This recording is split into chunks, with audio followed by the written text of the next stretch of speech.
स्वामी माफ करा, पण या सगळ्याचं प्रयोजन? कारण हे पूजेचं साहित्य पूजनीय आहे। यांना विश्वाचं गमक कळलंय, विधात्याला काय हवंय हे यांना कळलंय।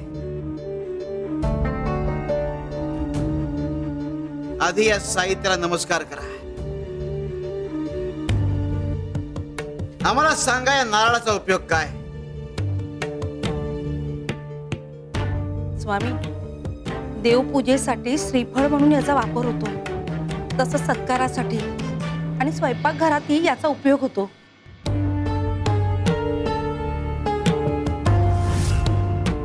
मातीचा उपयोग काय?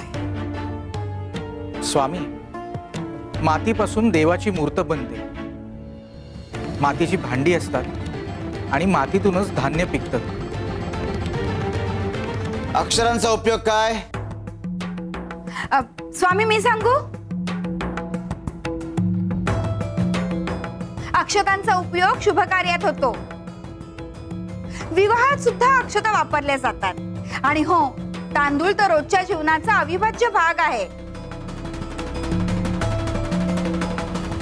हळदी कुंकवाचा उपयोग? हळदी कुंकू सुवासिनींचं लेणं आहे। आणि हो, हळदीचे खूप सारे उपयोग आहेत। जसं स्वयंपाकात वापरतात, जर काही लागलं, दुखलं, खुपलं तर हळदीचा उपयोग करतात, बरोबर ना?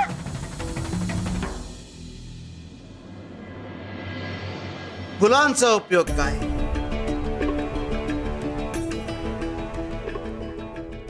फुलं आपण देवाला अर्पण करतो, तसंच सजावटीसाठी, शृंगारासाठी याचा वापर होतो।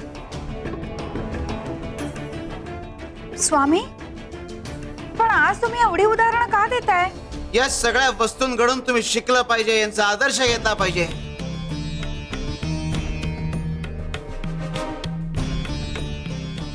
तुमच्या आयुष्यात परमार्थ असलाच पाहिजे आणि त्याचबरोबर तुम्हाला प्रपंचातही रमता आलं पाहिजे।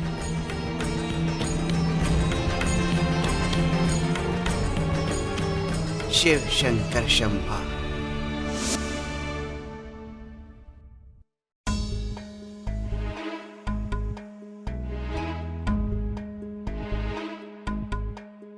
अगं, आपल्या गोमुखला हे वक्तृत्व स्पर्धेत मिळालेलं बक्षीस आहे ना? हो, त्यामुळे सगळीकडे लावून ठेवले।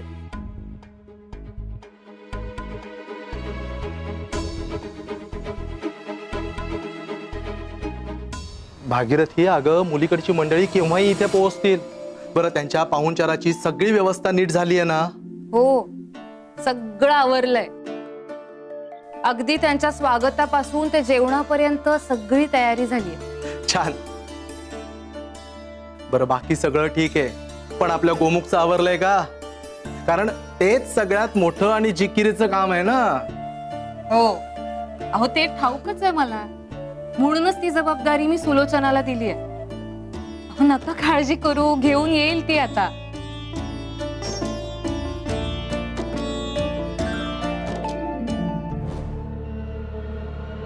काय ग, गोमुख कुठे आहे? आज त्याला पाहायला पाहुणे येत आहेत, लक्षात आहे ना? सुलोचना, अगं काय झालं? मी गोमुखाला खूप समजावले हा, पण तो ऐकतच नाहीये। म्हणतोय मला लग्नच करायचं नाहीये, तर मग हा बघण्याचा कार्यक्रम तरी कशाला करायचा?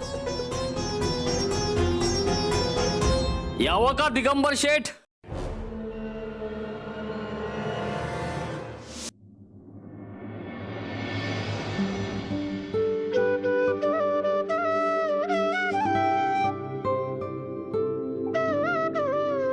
प्रवास ठीक झाला ना? हो, उत्तम। पण खरं सांगू का, हे स्थळ आमच्या गुरुजींनीच आणलंय। त्यांनी सांगितलं आम्हाला, तुम्ही खूप मोठे श्रीमंत गृहस्थ आहात, यशस्वी व्यावसायिक आहात, पण त्याही पेक्षा तुमचा नम्रपणा, तुमची तत्वनिष्ठता आणि तुमचं माणुसकीचं दर्शन, त्यामुळे साहजिकच तुमच्या मुलावरती सुद्धा ते संस्कार असतील। अहो, हे जे काही आहे ना, ते फक्त स्वामींच्या कृपेने। खरं सांगायचं तर आता मी थकलोय. त्यामुळे यापुढे आता व्यवसायाचा सगळा भार गोमुखच सांभाळणार आहे. आता हे सगळं काही त्याचंच तर आहे. हो पण नवरा मुलगा कुठे आहे? ओम नमस्ते गणपतये त्वमेव प्रत्यक्षं तत्त्वमसि त्वमेव केवलं कर्तासि त्वमेव केवलं धर्तासि त्वमेव केवलं हर्तासि त्वमेव सर्वं खल्विदं ब्रह्मासि त्वं साक्षादात्मासि नित्यं. अहो आमच्या गोमुखला देवाची जरा जास्तच आवड आहे, विशेषतः गणपतीची. हो मग उत्तमच आहे. व्यसनात वाईट संगतीत बुडालेला मुलगा नकोच. मात्र आध्यात्मिक आहे, मग काय वाईट आहे? आणि शेवटी परमार्थ हवाच प्रपंचाच्या जोडीला. हो हो, परमार्थाच्या जोडीने प्रपंच असायला हवा ही आमचीही इच्छा आहे. पण फक्त परमार्थ नको, आयुष्यात समतोल साधायलाच हवा. जा गोमुखला घेऊन ये. हो बाबा, लगेच बोलावून आणते.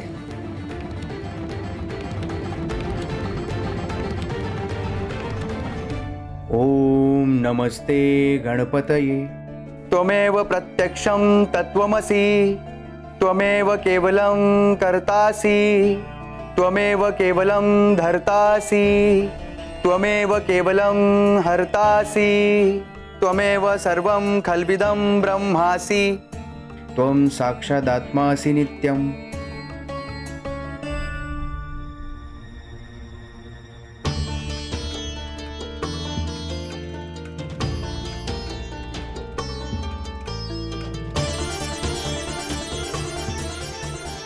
गोमुख, मुलीकडची मंडळी आली आहेत. हा हो, पण तू ठरल्याप्रमाणे आपलं पठण सुरू ठेव. फार फार तर काय होईल, ती बसून बसून कंटाळतील, वैतागतील आणि बघ स्वतःच नकार देतील.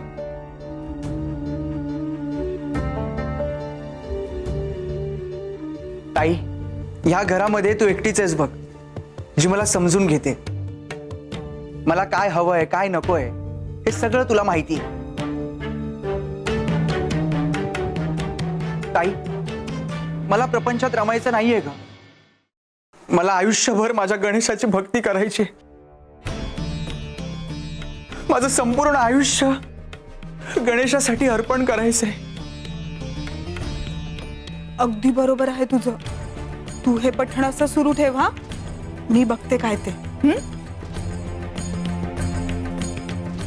वक्रतुंड महाकाय सूर्यकोटी समप्रभ निर्विघ्नं कुरु मे देव सर्व कार्येषु सर्वदा.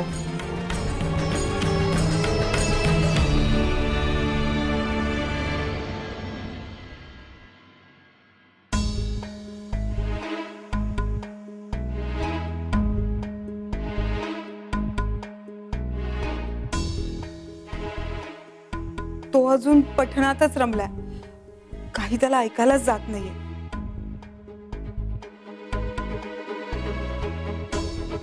पण मला असं वाटतं आपण थोडी वाट पाहूयात. त्याचं पठण झालं की येईलच तो. हा असा कसा येत नाहीये? थांब, मीच घेऊन येतो त्याला. नाही बाबा, अहो पठण सुरू असताना असं त्याला मध्येच थांबवणं योग्य नाही वाटणार. देवाचा तो अपमान होईल ना. नाही पण आम्ही येणार हे तुम्ही त्यांना सांगितलं नव्हतं का? अहो नाही नाही, त्याचं काय ना, एकदा का त्याचं मन देवपूजेमध्ये रमलं ना की वेळ कशी जाते ती त्याला कळतच नाही. येईल तो, नक्की येईल. अहो तुम्ही बसा ना. बस, इतका वेळ आम्हाला वाट बघायला लावणं हा सरळ सरळ आमचा अपमान आहे. हे बघा, गरज फक्त आमचीच नाहीये, तर ती तुमचीही गरज आहे. नाही नाही, तसं अजिबात नाहीये. तुम्ही बसा ना. तो येईलच, क्षणाभरात येईल. आज आमच्या डोळ्यासमोर सगळं स्पष्ट झालंय. ज्याला आपल्या घरी येणाऱ्या पाहुण्यांचा, आपल्या होणाऱ्या संसाराचा विचार नाही, अहो तो आमच्या लेकीचा काय संसार करणार आहे? हे बघा, देवभक्ती चांगलीच, पण देवभक्तीचं वेळ जेव्हा प्रपंच गिळायला लागतं ना, तेव्हा ते वेळ काहीही उपयोगाचं राहत नाही. अहो कृपया थांबा, एकदा विचार करा. चला हो. अहो ऐका तरी. तो येईलच. अहो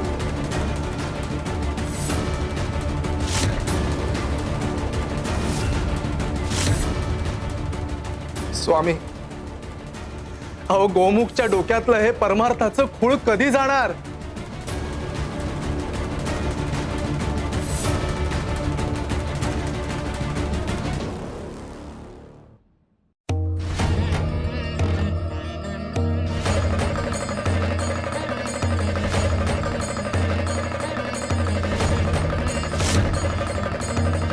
रथाचं चाक स्वामींना का लागत नाहीये?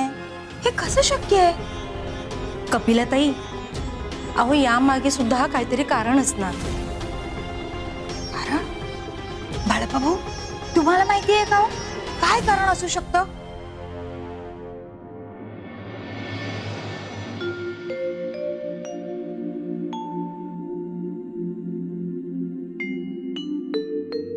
श्री गणेशाय नमः.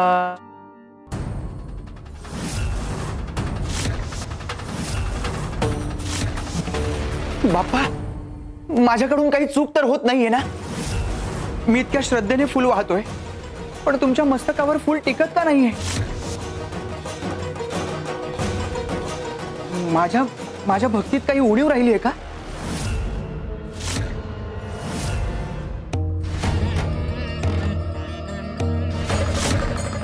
जीवनाच्या गाड्याचे मर्म काय? प्रपंच की परमार्थ, की प्रपंचाच्या सोबतीने परमार्थ? शिव हर शंकर नमामि शंकर शिवशंकर शंभो. हे गिरिजापती भवानी शंकर शिवशंकर शंभो.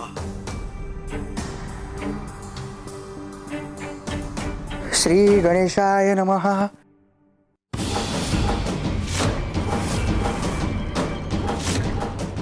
आज माझी पूजा अमान्य का होतीये? बाप्पा, आज असं का होत आहे? माझं काही चुकतंय का?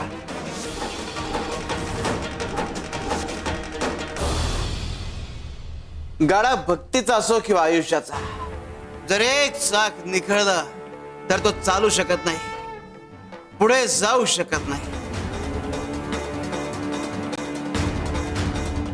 आज वराह जयंती आहे, पूजेची तयारी करायला घ्या.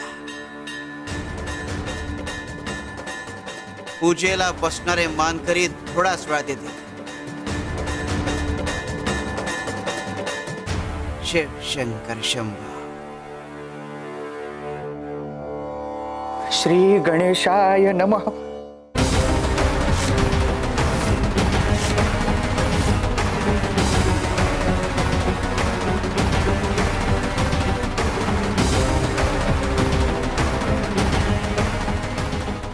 हे गणराया, हे देवा.